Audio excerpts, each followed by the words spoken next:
Bonjour à tous et bienvenue sur Monde Mystérieux.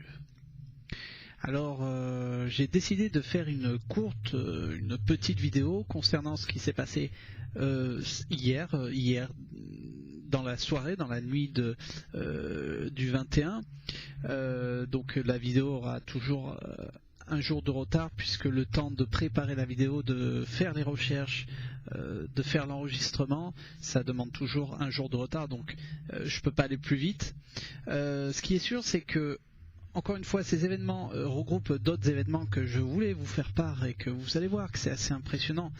Il est en train de se préparer quelque chose. Je ne veux pas vous faire peur encore, je ne veux pas alarmer mon public, mais je vais vous rappeler certaines choses et surtout pour les nouveaux abonnés qui viennent de s'abonner dans Monde Mystérieux, pour vous montrer qu'il est en train de se passer quelque chose que les gouvernements ne veulent pas nous dire ou nous expliquent à moitié, et peut-être pour ne pas nous créer de panique sociale, de panique globale qui pourrait affecter notre société actuelle. Alors donc c'est encore une vidéo sur Google Earth. Alors j'avais posté donc dans la nuit d'hier sur la page Facebook de Monde Mystérieux, donc c'est ces deux catastrophes qui sont assez impressionnantes. Donc ça a commencé au Japon, donc on va aller au Japon par rapport à ce qui s'est passé hier. Voilà, alors un séisme au Japon, donc hier à 21h59, donc heure d'ici, heure d'Europe, qui s'est passé donc à 5h59 du matin. Donc au Japon, hein, de cette catastrophe, de ce séisme, pardon. Donc voilà, je l'ai noté le 21 novembre, de magnitude 7,4. Non mais vous imaginez, 7,4. Donc toujours pareil, en face des côtes du Japon, hein, comme vous pouvez le voir sur l'écran. Et bien sûr, c'est assez incroyable, hein, je rappelle, 7,4, hein, c'est incroyable, c'est énorme. Donc on est proche de 8, hein, sur l'échelle de Richter, donc c'est assez incroyable. Et bien sûr, vraiment peu de temps après, il s'est passé un autre séisme que les médias n'en parlent pas beaucoup comme d'habitude, et qui a suivi ce séisme assez important du Japon, qui s'est passé en Nouvelle-Zélande. Donc vous voyez que c'est pas loin du Japon, hein, finalement. Donc voilà, la Nouvelle-Zélande, qui s'est passé donc à 22h02. Vous voyez que ça suit par rapport à l'heure. Donc 22h02 chez nous, 11h du matin chez eux, hein, en Nouvelle-Zélande. Par rapport à ici, il y a moins 12 heures de décalage. Donc voilà, le 21 novembre 2016, de magnitude 5.6. Donc ça, c'est incroyable. Et puis donc si j'ai voulu faire cette vidéo, parce que regardez, encore une fois, ce n'est pas anodin. Si l'on regroupe ces deux séismes, regardez ce que j'ai trouvé. Regardez. Qu'est-ce que ça regroupe? La ceinture de feu du Pacifique. Oui, comme vous êtes en train de le voir, encore une fois. Donc cette ceinture de feu du Pacifique, je le rappelle, qui fait plus de 40 000 km de longitude, de long, qui regroupe plus de 452 volcans, actifs ou non actifs, qui représente plus de 75% des volcans qui sont actifs. Donc vous voyez que ces deux tremblements de terre encore se sont passés sur cette faille, ou pas loin de cette faille, décidément, sur cette faille ou pas loin de cette faille de cette ceinture de feu du Pacifique. On voit la continuité de cette ceinture qui est énorme et puis hop, voilà, ça arrive en Nouvelle-Zélande. Donc comme vous pouvez le constater, il n'y a aucun hasard à ce qui s'est passé hier encore une fois. Donc c'est pour ça que j'insiste avec les séismes qui se passent dans le monde. Je pense qu'on va aller sur une autre, malheureusement, c'est mon ressenti, sur une autre série de tremblements de terre qui se passe dans le monde. Je pense que ça va faire réveiller des volcans qui sont en état d'éveil, ce que j'appelle en état d'éveil, c'est-à-dire qui fument, hein, qui sont en état d'éveil. Je pense que ça va en faire réveiller 2-3, notamment encore une fois, et j'en suis plus que sûr, sur le volcan Popocatépetl, donc ce volcan énorme qui se trouve au Mexique, qui est très connu et qui est toujours en état d'éveil. Voilà le volcan, et bien sûr qui se réveille à chaque fois qu'il y a des forts tremblements de terre, et notamment sur les côtes d'Amérique latine, donc d'Amérique du Sud. Et je ferai donc par la suite, il faut être patient, je ne peux pas aller plus vite, deux vidéos concernant le parallèle 33. Je vous l'avais promis il y a pas mal de temps, je reviendrai dessus, j'en suis désolé, je n'ai jamais eu le temps de la faire, de faire la vidéo. Je reviendrai dessus, donc sur le parallèle 33 et sur le parallèle 19,47. Alors vous allez me dire, ouais, 19,47, 33, ça veut dire quoi tout ça? Si vous regroupez toutes les planètes du système solaire, vous voyez que les perturbations atmosphériques se passent ou sur un parallèle 33 ou sur un parallèle 19,47. Et regardez, donc si je me rapproche de ce volcan, vous voyez qu'il est à 19,20, donc presque 19,47. D'ailleurs, si je me rapproche, vous voyez, à cet endroit-là se trouve donc les pyramides de Teotihuacan, donc la pyramide du soleil, la pyramide de la lune, qui se trouve à 19,40. Vous croyez que c'est un hasard? Pour moi, le hasard n'existe pas. Donc vous voyez que, bon, les pyramides, c'est un autre sujet. Vous voyez que ce volcan est bien au parallèle 1947, donc 1947 qui se trouve ici, hein, près du site de Teotihuacan finalement. Et je reviendrai là-dessus, soyez patients, sur ces parallèles qui fait partie de phénomènes géomagnétiques. J'expliquerai en détail, et vous voyez encore une fois que ce n'est pas un hasard. Donc pour en revenir à ce que je disais, je pense que certains volcans comme celui du Popocatépetl va se réveiller encore une fois, et va sûrement être important par rapport à ce qui se passe, voilà, de ces deux séismes. Alors vous allez me dire, ouais, mais pourquoi faire encore une vidéo sur des séismes? Il y a très peu de jours de ça, et je confirme ce que j'avais dit dans mes vidéos antérieures. Il y a peu de jours de ça, l'Allemagne a sorti, alors on va aller directement sur la page, l'Allemagne a sorti cette page du ministère de l'Intérieur qui regroupe l'alimentation, comment se préparer à la survie, quel aliment il faut mettre de côté, etc., etc. Alors vous allez me dire, pourquoi je viens ici vous parler de cette page du ministère de l'Intérieur allemand? Pourquoi l'Allemagne se donnerait autant de mal à faire une page sur une éventuelle... le gouvernement parle d'une éventuelle catastrophe naturelle ou non naturelle, hein. On voit ici que alors je vous laisserai voir par vous-même avec par exemple Google Traduction. L'Allemagne parle de se préparer pour une éventuelle guerre, ou du moins ce qui s'est passé pour les deux guerres antérieures, donc les deux guerres mondiales, de se préparer de la même façon. On voit ici, dans cette partie, qu'elle est en train de dire que ça sera un phénomène naturel terrestre. Alors voilà, je vous laisserai voir. Alors ce qui est incroyable, bon, si vous allez dans les autres parties du site, on peut constater qu'ici, il parle d'une catastrophe qui serait représentée comme celle de Tchernobyl. Vous voyez, Tchernobyl.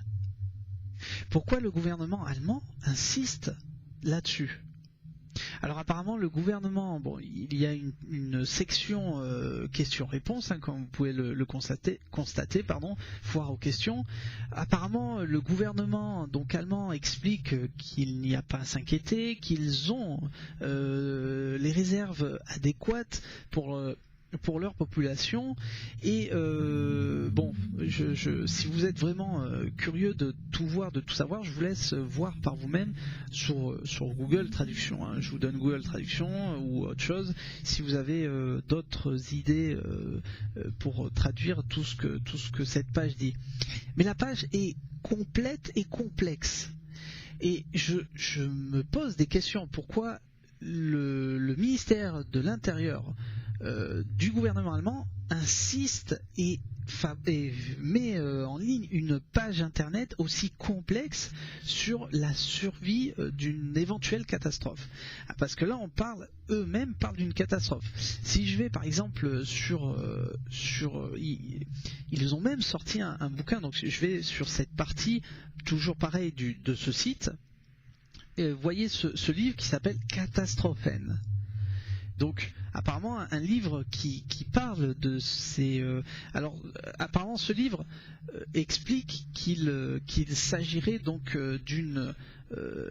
effectivement d'une catastrophe naturelle, apparemment solaire, qui affectera donc toutes les installations électriques, où on sera privé d'électricité et apparemment de gaz. C'est ce que ce livre raconte. Mais apparemment, ce livre explique comment se préparer. Donc, c'est ça que c'est assez incroyable. Donc, je pense qu'il faut prendre en compte tout ce qui se passe en ce moment. Je pense que, alors je reviens sur Google Earth. Voilà, je pense que tout ce qui se passe en ce moment, les tremblements de terre, fait partie, j'en suis plus que sûr, de cette apparemment éruption solaire. Je sais qu'il y a beaucoup, j'ai reçu beaucoup de messages comme quoi je suis un charlatan, comme quoi ce que je raconte c'est n'importe quoi, etc. Mais voilà, tous ces faits regroupent encore ce que je suis en train de dire dans mes vidéos. Donc c'est pour ça que j'ai voulu faire une nouvelle vidéo pour insister là-dessus. Que dire de plus? Donc voilà, je vous laisse regarder ce site assez incroyable. Alors c'est ça qui est assez incroyable, puisque donc si on va dans cette partie, alors apparemment c'est cette partie là, voilà, le gouvernement, mais regardez comme c'est incroyable. Le gouvernement parle de se préparer par exemple pour une ration, on le voit ici, de 14 jours, et vous aide à calculer aussi le nombre de kilocalories par personne, apparemment par personne. Et regardez comme c'est assez complexe. Le gouvernement, donc si vous, par exemple, vous cliquez là-dessus, ce site vous aide à calculer par personne le nombre de, on va dire, d'aliments qu'il faudrait pour une éventuelle catastrophe qui vous... Alors bon, par exemple, là je mets 2, je choisis allez, 9, et bon, ça fait le calcul automatiquement, et vous voyez, c'est assez incroyable. C'est assez incroyable. Quand j'ai vu ça, je suis resté bouche bée. Alors tout est expliqué, hein, c'est incroyable. Que dire de plus? Pour moi, il est en train de se passer quelque chose. Alors, si vous allez sur le site de l'USGS, j'en ai parlé plusieurs fois dans mes vidéos antérieures, on voit bien Donc là, ce que vous êtes en train de voir, bien sûr, c'est la grande plaque tectonique de la ceinture de feu du Pacifique. Et puis si on voit les récents tremblements de terre, donc c'est, vous voyez, bon, Nouvelle-Zélande, Japon, les îles Fidji, Nouvelle-Zélande, l'Alaska, parce que hier ça a tremblé en Alaska aussi, hein. Et l'Alaska, bien sûr, ça fait partie de cette ceinture de feu du Pacifique. Donc Nouvelle-Zélande, Japon, Nouvelle-Zélande encore, Alaska, Mexico, Nouvelle-Zélande, Japon. Vous voyez que c'est pas anodin. Donc, bon, bien sûr, je remettrai dans l'explication de cette vidéo le lien de ce site de l'USGS qui, pour moi, n'est pas un hasard et qui, bien sûr, je vous invite à aller dessus pour regarder tous ces tremblements de terre en temps et en heure, et vous verrez par rapport à la carte du monde où se produisent des tremblements de terre en temps et en heure. Voilà, juste pour vous confirmer un peu tout ça, Jean-Michel Raoux reviendra très bientôt dans Monde Mystérieux. Je l'ai interviewé il y a quelques jours, où il a fait des découvertes assez incroyables de ce qui va se passer par rapport à une éclipse qui affectera les États-Unis en plus. Donc soyez patients, Jean-Michel Raoux reviendra dans Monde Mystérieux pour vous expliquer tout ça, qui lui-même avertit donc les personnes qui vont voir ces vidéos à ne pas paniquer, à être patient, et que ce soit moi ou Jean-Michel, on essaye de vous donner les meilleures explications pour vous informer de ces phénomènes et de ce qui va sûrement arriver. Donc voilà en ce qui concerne ce qui s'est passé hier et le site du gouvernement allemand, du ministère de l'Intérieur, c'est assez incroyable. Alors, je vous laisse, comme d'habitude, faire votre propre conclusion, qui, bien sûr, va susciter plusieurs critiques, hein, j'en suis conscient encore une fois. Moi, je ne fais, pour rappeler à ceux à qui ça les dérange, je ne fais que canaliser ces informations et vous dire alors attendez, il se passe ça. Donc c'est plutôt inquiétant puisque tout se rassemble, tout se connecte et bien sûr les médias n'en parlent jamais, hein, donc on est là pour ça. Maintenant, si ça vous dérange, bon, tant mieux pour vous, hein, et tant pis pour vous. Nous, ce qu'on fait, c'est juste canaliser ces informations. Donc, aucune secte derrière tout ça, aucun rassemblement, il n'y a pas d'argent en jeu, il n'y a rien. Voilà. Moi, ce que je veux, comme d'habitude, c'est vous prévenir, vous dire ce qui va sûrement arriver. De toute façon, regardez, c'est pas anodin. Les États-Unis, Obama donc met en place un ordre exécutif pour se préparer depuis le 13 octobre dernier à une éventuelle tempête solaire, donc une éruption solaire, où il explique dans son ordre exécutif de mettre des rations de côté. Maintenant c'est l'Allemagne, la France, pareil, sur le site gouvernemental a mis en place donc une section où elle explique, cette section explique comment se préparer à une éventuelle catastrophe. Je crois que j'ai pu voir aussi un lien qui concerne le Québec. Qu'est-ce que ça veut dire tout ça? Ça veut dire que, j'en suis plus que sûr, il va se passer quelque chose. Cette catastrophe sera globale. Si on prend les États-Unis et l'Allemagne, ce sont deux pays totalement opposés. Donc pour moi, cette